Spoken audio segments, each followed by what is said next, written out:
This video is called The Dark Side of Martial Arts, or the underworld of martial arts.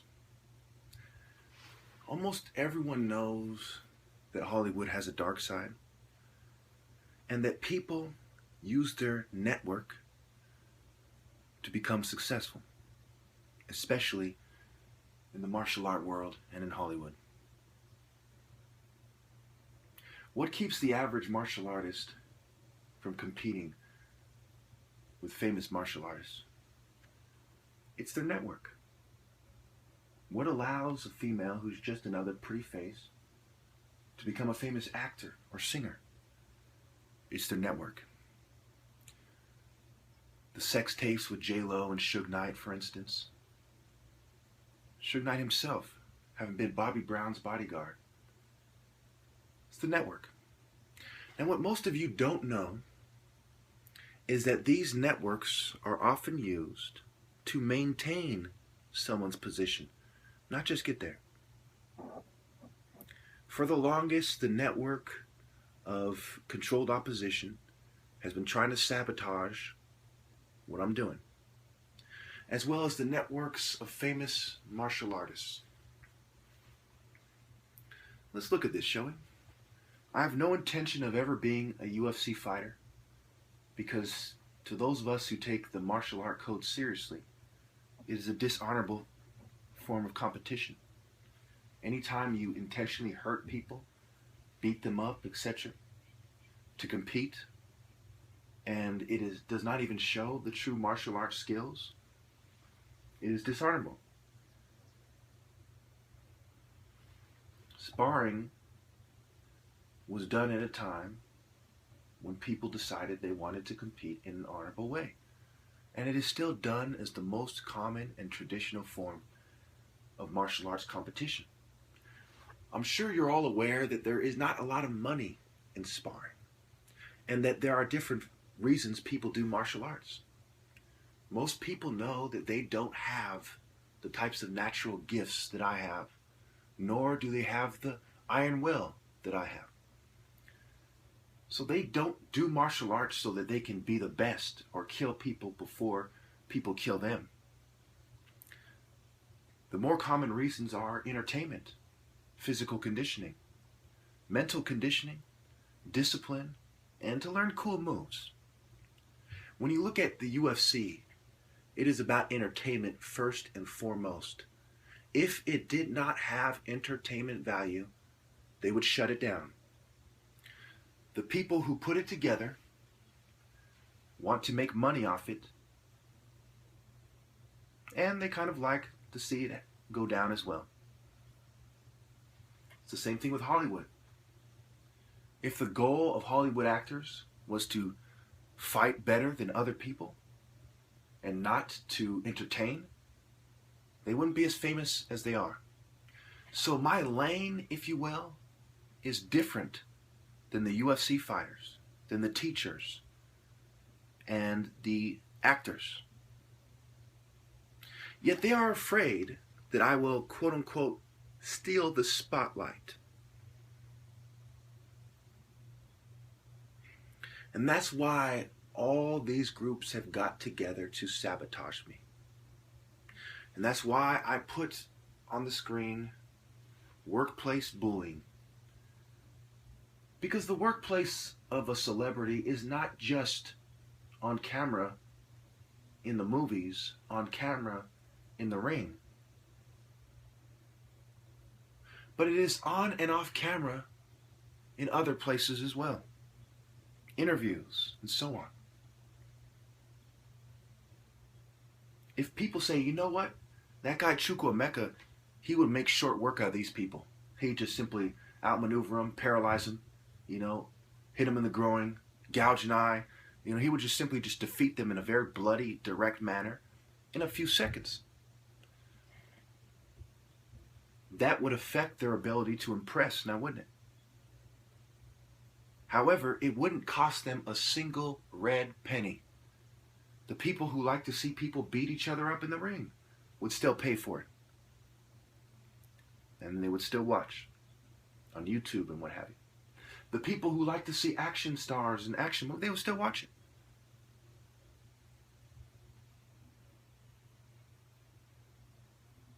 It's not that they don't think that I'm better. It is that they do, and they don't want people to know.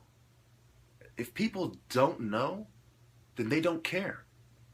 And it's sad, really. Because my rightful place doesn't cost them any money. Doesn't cost them any fans. It just destroys an illusion that they wish to propagate. The idea that there's some kind of superhuman being that can make short work of other people. And there's some truth to that. They are good fighters. I don't train flashy moves. I'm not flexible like women at the circus or something.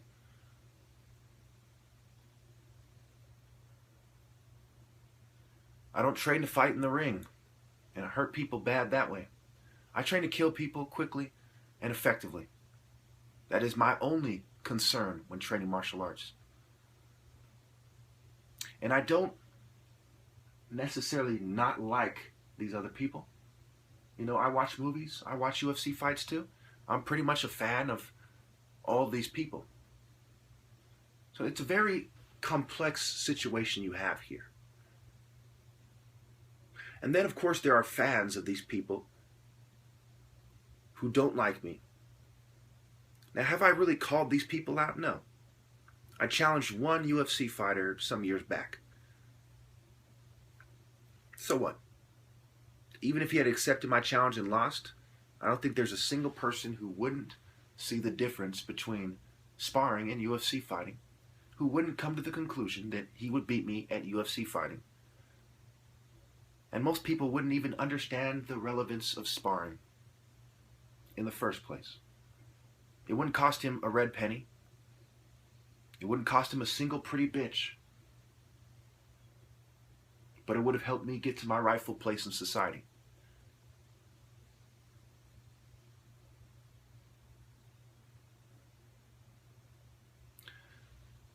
The reason I made this video isn't to tear anybody down or to embarrass anybody. It's to help you understand how workplace bullying works. It's not just at the office. It's also, and certainly, at the most important places of work. Look at the presidential elections. You know, Clinton versus Trump. They're getting, yelled at, taunted. Their speeches are getting disturbed. Because sabotage is common.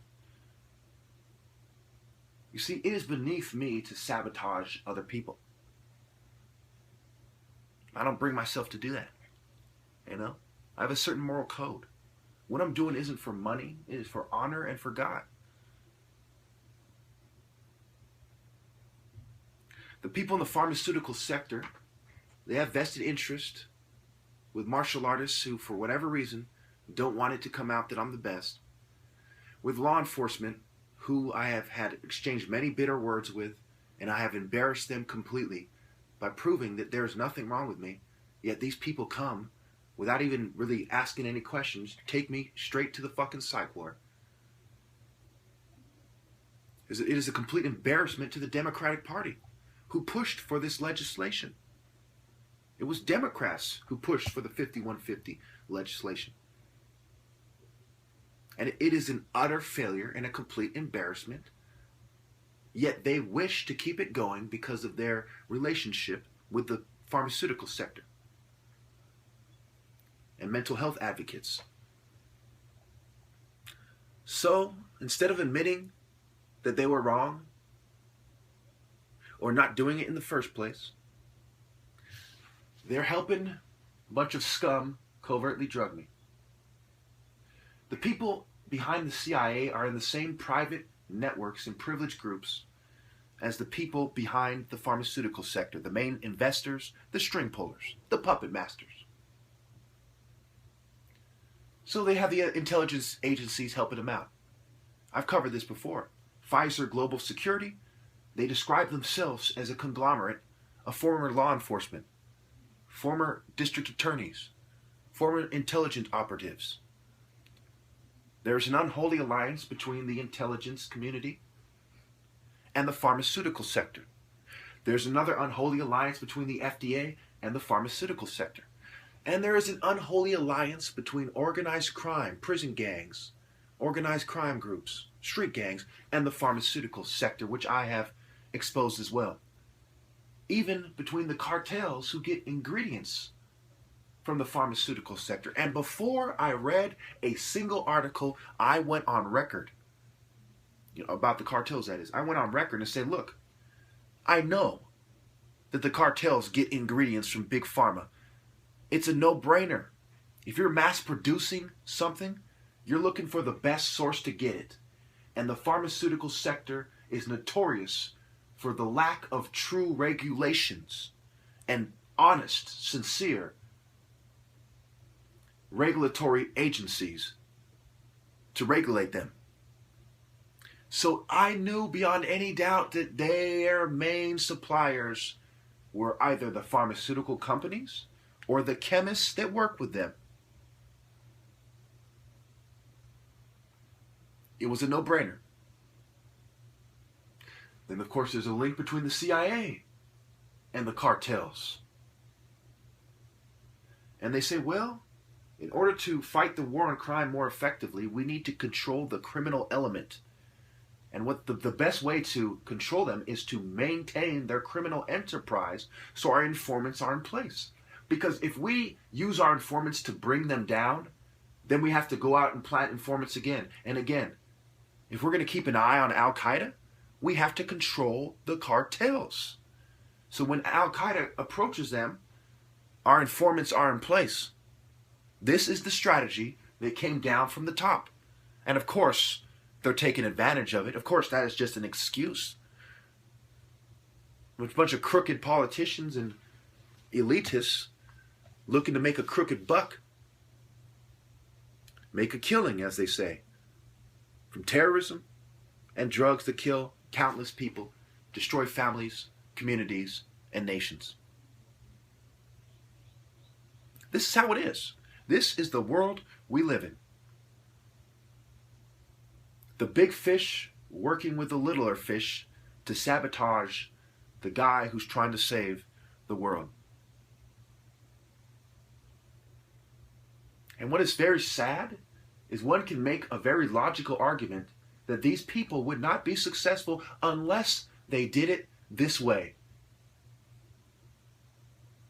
It is not just their fault, it is the social planners' fault. They plan society in a way that if you do not act like a crook and align yourself to crooks, you will not be successful, and that is a disgrace. That is dishonorable. The elite and the social planners bear the burden of the blame, and they have taken people who would otherwise have been good men, corrupted them thoroughly, and made them their puppets and their representatives and their American idols.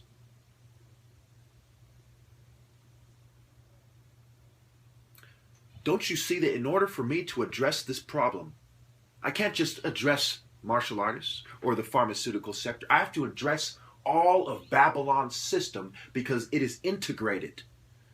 They're in cahoots. And they work together every moment of the day to make the world a worse place. And they have a bunch of groupie, hypergamous whores, especially from the left, and rich trophy wives from the right, that work together to make it happen and to fulfill the intimacy needs of everyone who's okay with it and stupid enough to roll with it. It is a disgrace. We have before us a gigantic task that involves purging the world of Satanism and gangsterism and complete unscrupulous knaves who paint little babies in gold, cover them in gold, and sacrifice fetuses and babies in dark religious rituals, dark magic scum. This is the world we live in. This is how it is. So today I read an article that doesn't surprise me one bit. You see, all the things that I talk about and all the quote unquote speculation is exactly what you would expect. Long ago, I went on record and I said, I wonder what these evil people who abort babies do with the fetuses. What about late-term abortions? I said, I wonder. I don't really wonder because I know how they get down. These people are looking for people to sacrifice with impunity. And what better way than to take fetuses and late-term children and sacrifice them? What better way than to go to disenfranchised nations and peoples who sell their children regularly all over the world? Look it up. People sell their children so they can afford to support the rest of their family. This is commonplace in the third world, if you will, in underdeveloped nations. These people take these fetuses and these poor souls and they sacrifice them to demonic entities. Now, some of you do not take this very seriously. They have done experiments where people who show plants love and talk to their plants in a loving way, they nurture their plants spiritually with positive energy, have plants that are more healthy. And the plants that they mistreat, and they, as far as just, they give them the same water, the same kind of environment, but they simply give them love. And these plants grow up healthy. There are entities that thrive on evil for the same way that plants, which for the most part are good if they are good plants, plants that don't mean harm to anyone, that have a minimum amount of defense mechanisms because they just mean well.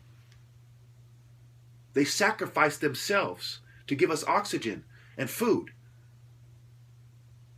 And then they go back into the ground and supply the soil with nutrients. That is the way nature works scientifically. So these scientific Satanists did not miss that for one moment, and they give evil deities that, believe it or not, actually exist, dark, demonic, destructive energy. And these children are the fuel.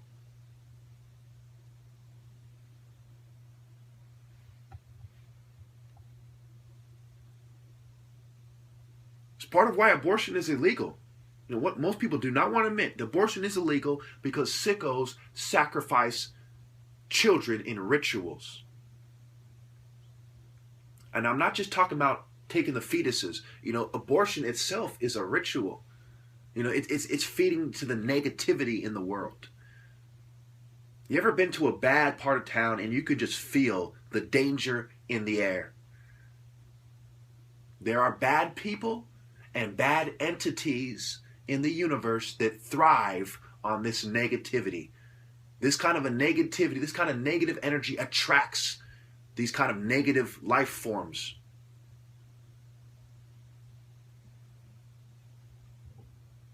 Like the ghettos attract the CIA and their drug dealing friends.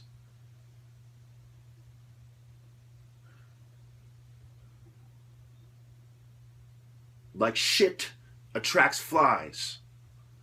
Like prey attracts predators. Like bad bitches attract heterosexual males.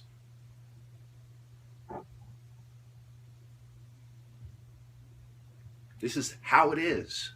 This is the way of nature.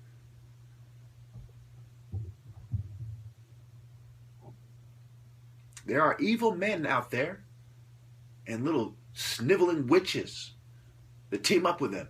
Witches and warlocks, sorcerers and sorceresses. And it sounds like some fairy tale or something, but when you do your research, you see that yes, that's pretty much what you would call these people. Whether they're effective with their quote-unquote magic or not, And more often than not, they use science and technology to do quote unquote magic. They're scientific Satanists. They're scientific sorcerers. Just like Sidney Gottlieb, the dark trickster, the dark sorcerer, the dirty trickster. These were some of his names. MK Ultra, chemist. Donald Ewan Cameron, a psychiatrist. Hitler with all his psychiatrist pals.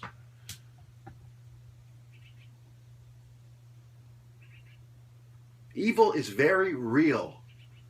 And all you people with your philosophies who say, well, it's all subjective. Tell that to the child who's being sacrificed to dark entities. And evil is subjective. And what's going on with him is not a big deal. It's subjective. You know, some people say it's okay. Some people say it's not. It's subjective. You know, so whatever you're going through, you know, if you're being burned alive and you're being drowned, you're being beaten with a hammer, you know, or wooden club. You know, your brains are getting ground in a little bowl and eaten. Your blood's getting drinking. You know, they're drinking your blood. It's subjective. Right? It's just shades. You know, shades of gray. There is no good and evil, just shades of gray.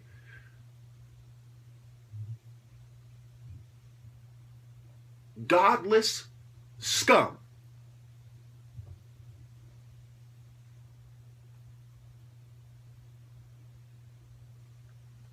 Can we really afford to let these things take place? When is the last time the government investigated these people effectively and brought them down? Whenever we catch these people, the government just happens to stumble upon it. It is some low-level cop or airport, you know, security that says, what's this? Oh my goodness. And they don't want to lose their job. They know they stumbled on some shit that's some real shit. They don't want to lose their job. So they report it. They say, hey, you know, this guy's got babies covered in fucking gold in his luggage. And that's how it gets caught. Because the people who are doing this are in the greater network of the government. And that's part of how the government keeps their demonic pals in line. Because they have this horrible stuff over their head. They feel that they've gone past the point of no return.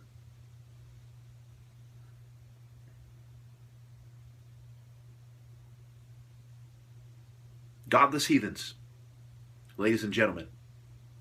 Ladies and gentlemen, I present you a bunch of satanic trash and godless heathens. Oh yeah, encore, encore. It's a fucking scum. Evil will triumph if good men do not shoot them, chop them down, and blow them up. We all know this. We've all seen it time and time again.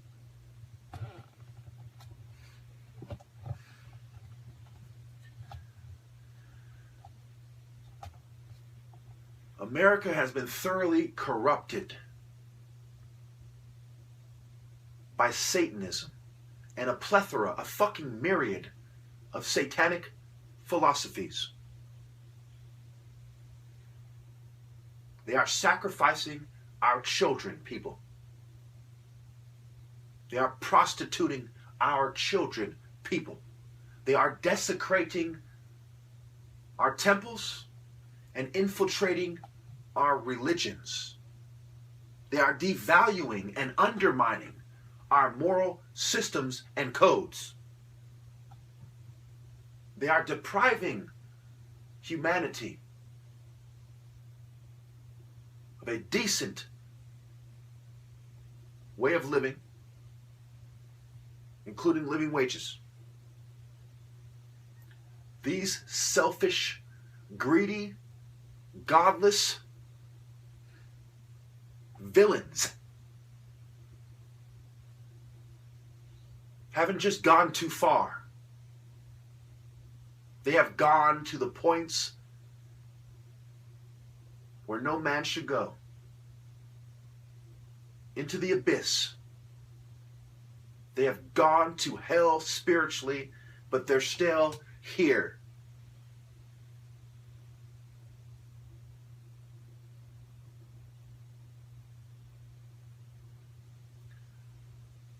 These heartless foes will stop at nothing to have their way. And I know many of you are scared. You want to tell yourselves, well, either he is wrong and helping him out leads to a world of trouble, or he is right. But if he's right, then all the people who are dangerous are doing this. Organized crime, corporate crooks, CIA assassins, third world or underdeveloped nations and their death squads, street thugs, serial killers,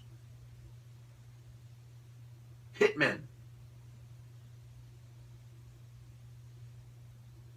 I tell you the truth. For a man to take the higher path, for a man to taste honor and righteousness, he must first cut open the fruits of Satan's labor. He must first face his satanic adversaries. For a man to feel glory, to become glory, to expand that inner goodness inside of him, he must take them all on at the same time. Now think about this now. Think about this. If you are to go to heaven, do you say, well, I can't take on all the demons. I'm just going to, keep myself from stealing from anybody. I'm just going to take on the demon who's in charge of stealing. Or I'm just going to take on the demon who's in charge of lust. I'm just going to take on the demon who wants us to kill. Because I can't take them all on. They'll make short work of me. No, he must take them all on at the same time.